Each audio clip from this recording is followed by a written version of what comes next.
तेरा नाना का नाम भिखारी मंडल है? हाँ है।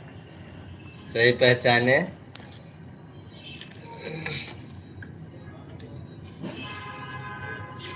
सही पहचाने आप।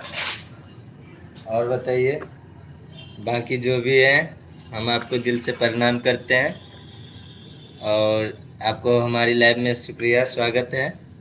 पर आप एक बार अपना परिचय बताएं, कौन बोल हैं आप, तो हम भी पहचाने।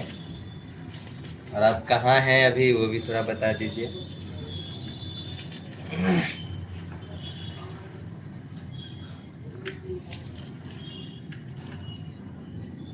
तेरा घर बलाट है ना? हाँ, बलाट है मेरा गांव।